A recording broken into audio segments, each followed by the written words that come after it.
desire, and to have memory. So as some of the faculties of the mind: imagination, will, perception, that we can perceive with our five senses. Reason, we can judge, we know what is good for us, what is not good for us. And then has memory. Within that memory, we have the immediate memory and the things that is not right in that front screen, but is in the back screen. The software, the external software, I call it, that we're going to call the subconscious and the unconscious, and we're going to talk about that. But the mind encompasses all of that: the conscious, the subconscious, and also the superconscious. Okay. So that's the first thing to understand about the mind. The mind has those 5, 6 faculties, and they're very important. So now imagination, we say it's like a door we open to get in, to access our subconscious and also our higher self and the connection with our guides. So imagination is important. And when I work with hypnotherapy and people ask me, I don't know if I imagine that, if it's real or if it's just my imagination. And then some psychiatrists, some psychologists can argue that if it's just your imagination, it's still in your mind, is it still inside the universe that we are, that you are. Okay, so everything that the mind sometimes, or the subconscious mind, talks through symbols and analogies, like in our dreams. So it's not, so then we have the rational mind that will, so first you have that imagination, you're going to imagine something, and then the rational mind is going to come in and say, is this real, or I'm just imagining? Is it a fantasy, or if it's not a fantasy? If it's a fantasy, is this fantasy meaningful for me? Is it good for me? Or if it's leading to detrimental thoughts, behaviors, and patterns.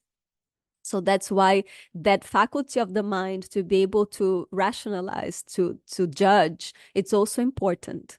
Okay. So we're not discarding any parts of the mind. All parts of the mind are important.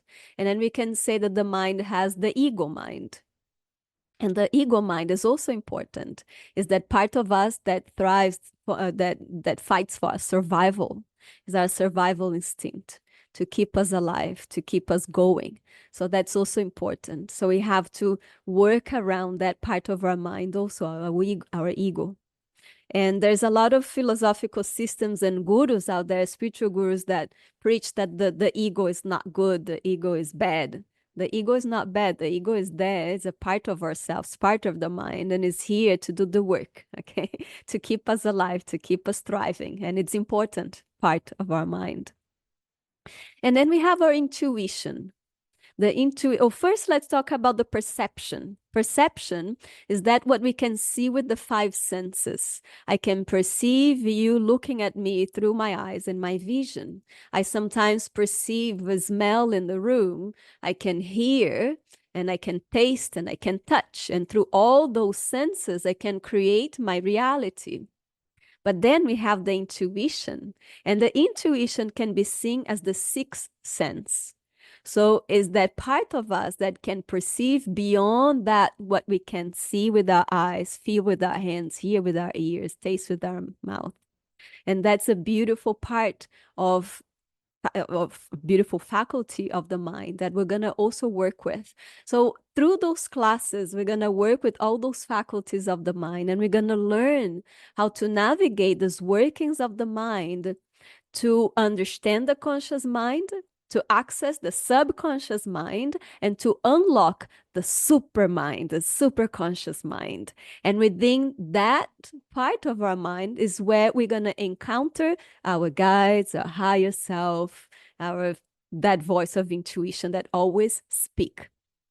Actually, the intuition is always with us, but we don't always listening. Why? Because the mind is programmed to work on what is here now, the conscious mind, the beta brain waves, very slow or faster. Well, it's like in the middle brain waves. We're going to talk about brain waves in another class. But that's the faculty of the mind that is always there in the background, right? I'll give you a tangible example. Let's say that you wake up in the morning and you dress up to go to work and you put in your clothes on and you're drinking, sipping your cup of tea or coffee, and you're about to leave. And something inside your head tells you, take the umbrella, it might rain. And then that other part of the mind is saying, look outside, so it's not going to rain, it's sunny. I don't need the umbrella. And then you go, and 2, 3 hours later, it rains, pours. So there was a part in you that already knew was going to rain. How? How that part knew? We're going to talk about that too, how that part knew. And the more things that we have to do at the same time, more in the autopilot we live in.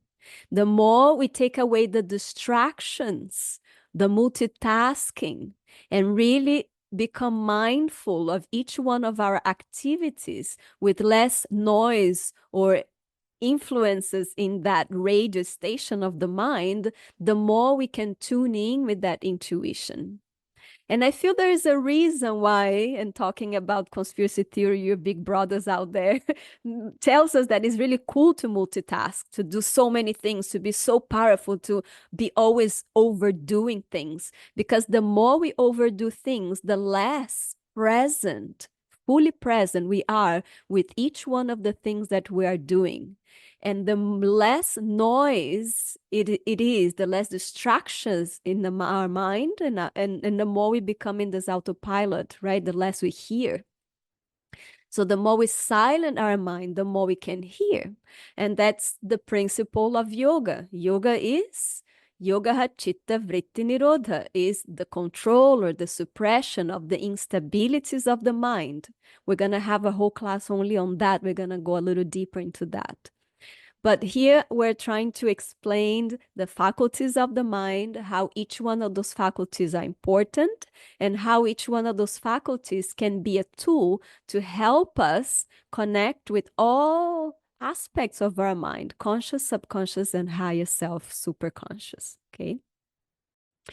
So imagine again that this mind is this radio and this information is out there in the Akashic field. We call it Akashic field. Some scientists these days, they call it the unified field in quantum physics. But definitely there is something that unites us all. So what I can perceive with my mind, what I can see with my mind is not just in my mind.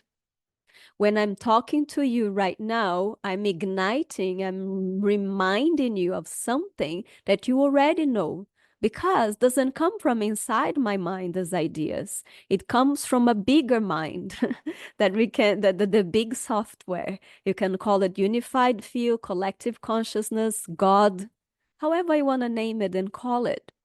But all those ideas is already there floating in this ocean of creation. The scientists now believe this Akashic field is not an empty space, but is a plasma-like element. I like to call it being, creature. This plasma-like creature, being, that is conscious.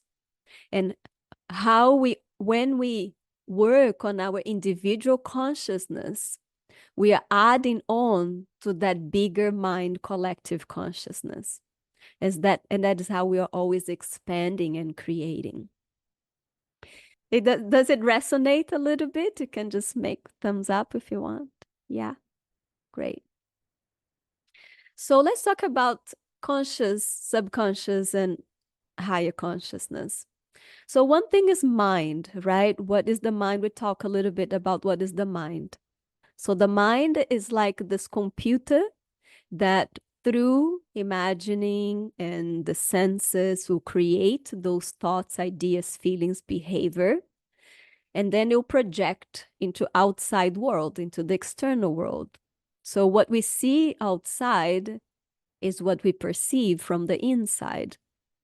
So within, it's all around us. So above, so below. So those are the laws of nature and creation. Now, Again, I'll repeat that the conscious mind is programmed to operate in this here now. I'm talking, you're listening, you're judging, you are reasoning, and then tomorrow or next week or next month, you'll forget. And if I ask you today, what were you eating for breakfast last Wednesday? Do you remember what you're eating for breakfast last Wednesday? Probably not. Will this information be erased from your mind? Did it disappear somewhere? Probably not. It is there. So when I work with hypnotherapy and hypnosis, what I do is to relax the brain waves to help a person achieve those alpha and theta brain waves, which is relaxation and intuition brain waves. So we can go back to that memory and remember it again, recollect that information. So that information did not disappear. It's still there. Okay, so that's part of the past memory. We have the immediate memory that you remember now, what I just said, some of the things, hopefully, probably. And then there is the memory from last week, a year ago, 10 years ago, 15 years ago. Memory is a subject very interesting in itself because now, and we can argue with some neurologists and scientists that believe that there is a limitation from memory. So some doctors, they say that when we are very small, I don't remember exactly age, but when you're babies, when you're 1 to 3 years old, that part of the brain is not formed yet, and we cannot recollect those memories. Okay, so that is what the doctors say.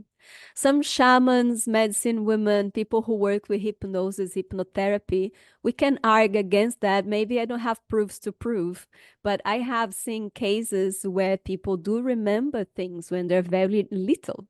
And you can also remember things from when you are in the womb. And you can remember things from before the womb. Those are called transpersonal experiences. And in transpersonal psychology, this subject is very well seen. One of my teachers, Dr. Stanislavs Grof, he talks a lot about the memories and traumas of birth, of the four matrices. And when we do holotropic breath work, or when Leonard Orr invented or created the rebirthing technique and observed that people doing those type of breathing, they would go back to the time of their birth and describe their birth. And I have clients who went back to their birth, remember certain things, asked their mothers and the stories they saw or felt, and that history was confirmed. But it's something for us to keep the mind open, that compute of the mind open to all those possibilities. And maybe that is beyond the subject of the mind, but comes from the subject of consciousness, which is a little bit more all-encompassing, right? So what is consciousness? So that's another subject. What is consciousness? Consciousness is an awareness of all those things that we can perceive and collect and all those experiences that we have ever experienced. So again, there's a personal lens of how we can experience consciousness, and there is a collective lens of how we can experience a collective consciousness. Everything that has ever created, everything that has ever happened, every thought that you ever had, every feeling and emotion that you ever felt, it's like a music, it's like a song, one song that is recorded on a vinyl, on a disc. And you can always go back and replay that song. So when I don't remember the emotion, when I don't remember the thought, when I don't remember the feeling, doesn't mean the song is not there. It's not playing in the recording at this moment. But I can go back to, I retrace those experiences and memories and feelings and thoughts and turn on the CD and listen to the music again and feel those feelings again. And that recording is the external hard drive we call the Akashic field, or plasmic being, or unified field. And that again is that collective consciousness where everything that has ever existed, it's already there. And the most beautiful thing is this. So all those ideas are already there floating in this ocean of creation. But why I cannot connect with certain songs but others is not because the song is not there for me to listen, but it's because my radio station is not tuned in to connect with that song. So what happens if I'm feeling bad, if I'm feeling sad, if I'm feeling tired and this emotionally? But what if I'm not eating well, I'm eating crap food and I'm not exercising and I'm staying in bed at home? How this material radio is tuned will just attract that equal vibration that I am creating and I'm putting out there. So, how I'm raising this frequency vibration, and I'm not talking about higher, better, and lower, worse or wrong, when we're going to discuss that too in a moment. But when I can tune in my body with that frequency that I want to listen, through breath work, through meditation, through intuitive writing, through those meetings, through whatever technique, if it's surfing, painting, creating music, eating well. And then I can start playing that song of that which I want to create, right? So that's consciousness. Consciousness is an amalgamation of what we are able to be aware of. So the mind is that has the conscious thought and the memories and things that are right there to a nuestro alcance, what we can grasp. And then there's that part of the mind that is the memories that is stored, the experiences that are stored, and that's what we call the subconscious. Now, in psychology, or Carl Jung, or perhaps Freud, he would call that unconscious and not subconscious. There's a little debate about the differences between subconscious and unconscious. The way I view and see that, and I've studied a lot of psychology since I'm a kid because of my family, but the way I view is that the subconscious mind is that part of our mind of what I just said, that is stored all of those things, feelings, emotions, memories, experiences that we don't have an access right at this moment. When I ask you, do you remember what you ate last week? And you said no. Okay, that is stored somewhere. That information didn't go away. That music did stop playing, but didn't disappeared. It's still there. So then there's techniques for us to access that part of our mind, that subconscious mind, to listen to that song again. The word universe, what it means, universe, universe, one song. That's all the songs that we collective sing and dance together, is how this frequency of this body of Mafe and Sylvia and Mila and Kalyani vibrates and reverberates, and all of our bodies vibrates and reverberates together, creating this huge, amazing music of spheres. Isn't that beautiful? It's incredible. Life is a miracle. And then the unconscious. So for some of those scientists, they would say subconscious is the same as unconscious. Some will like argue with that. So the unconscious, the way I see and how Freud would explain, is that part of our minds that we don't have access of, even if we try harder, we can access. But is that part of our mind that we store the things that we're ashamed of, the things that we're fearful of, the traumas that we're not ready to access. That's what we call the unconscious. Okay.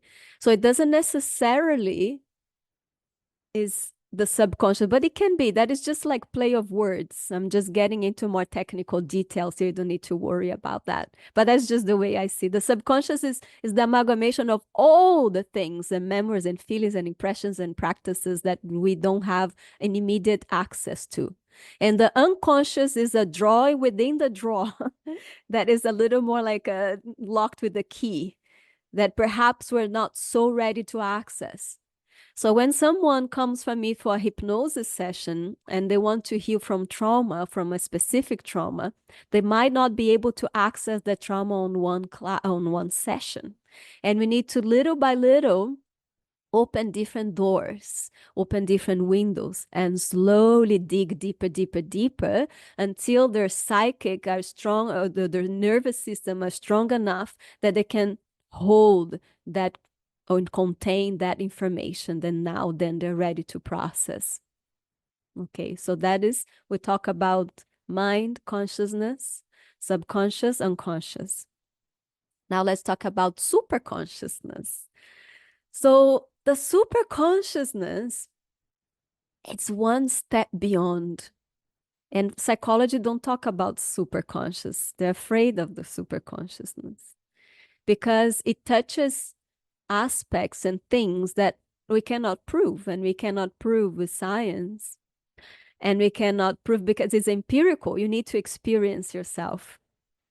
And that's why the yogis and gurus of India, the old times, they said you cannot experience super consciousness. I mean, you cannot talk about or teach super consciousness. You can only experience in it.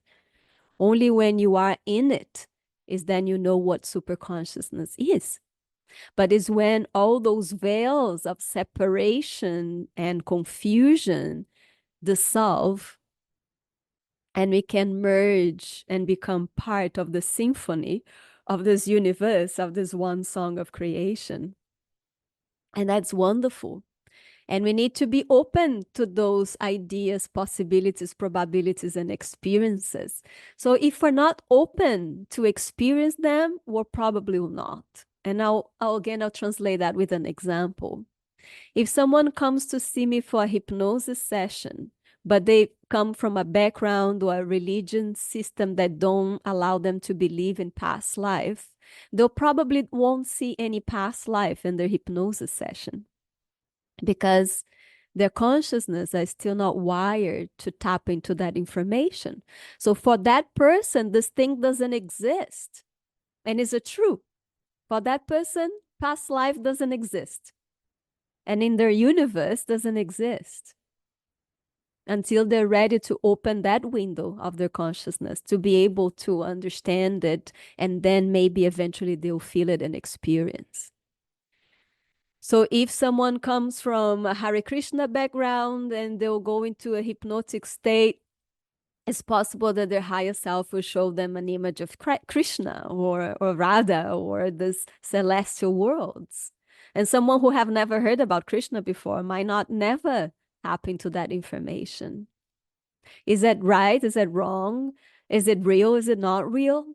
Is it real for me, that experience?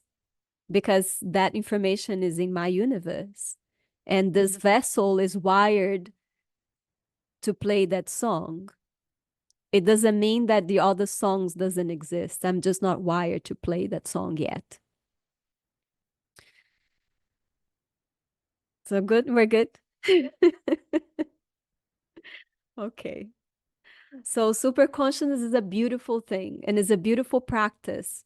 And is my mission within the work of hypnotherapy, most specifically quantum healing hypnosis technique, that I like to teach people those exercises to tap into their super consciousness. Because there's certain things that happen when we tap into our super consciousness. And the more we practice these things, more we embody what I like to call our higher self. And again, it's not that we're going to live our higher self 24/7, because again, I repeat one more time, the mind is wired for this. Even the most enlightened creature that is living in this limited body, in this limited space and time, I think they'll experience sorrow, pain, hate, fear, the ups and downs of the mind, right? The only difference is that some people are super attached to that ups and downs, and other people observe them like a movie. I'm feeling sad, but I'm not sadness. That too shall pass, right? So that's the only difference. But the mind is wired for that, for experience all of those things. So it's not going to be enlightened, meditating in the mountain 24/7. We're here to experience all those things. At least us, most of us here, Probably there is enlightened being in the caves in the mountain that they never go out and just live at the higher self 24/7. That they're doing the work over there too. I don't think that's the work of most of us here. We still like to take airplanes and get mad with the company, the flight company, and sometimes and and you go to the beach and there's not enough waves and you're mad at the ocean. And that's okay. So the mind goes into those levels and states too. But the more we practice to connect with our intuition, for instance, to give an example, the more we allow ourselves to walk the path that is better for us, for our highest good. And I like to explain those concepts with tangible examples. So there is one of my client, he was actually a boyfriend at that time. I gave him several hypnotherapy sessions, and he was a very business oriented person, like not into the spiritual world at all. And one time he was going to an important meeting, and something inside himself told him exactly what he had to do. And he recognized that voice being his higher self speaking. And he called me and he said, Kalyani, you won't believe what happened, but I was going to this meeting and I clearly heard the information in my head and I clearly knew exactly what I had to do. I knew it was my higher self speaking. So the more we practice, what is the ego, what is my down, I call the mind fuck mind, the downward spiral mind, what is my guide speaking, what is my higher self speaking, the more we navigate through those ups and downs, and the better we can surf through the waves of our mind. Another thing that is very beautiful that happens when we continue exploring superconsciousness is that we can start developing extrasensorial feelings, extrasensorial activities. And I'm going to leave that subject for our next class. And I wrote everything that I'm talking about in my book. So pause for advertisement.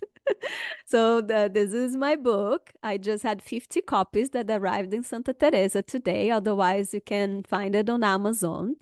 And there is a part here that talks about those extrasensorial powers of the mind, and we're going to tap into them our next class. Kinesthesia, clairvoyancy, telepathy.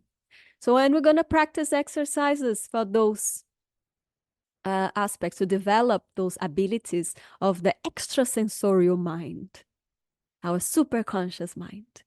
But this is a lot of information, enough of information for us today. So we're going to do a couple of exercises and then we go into our meditation.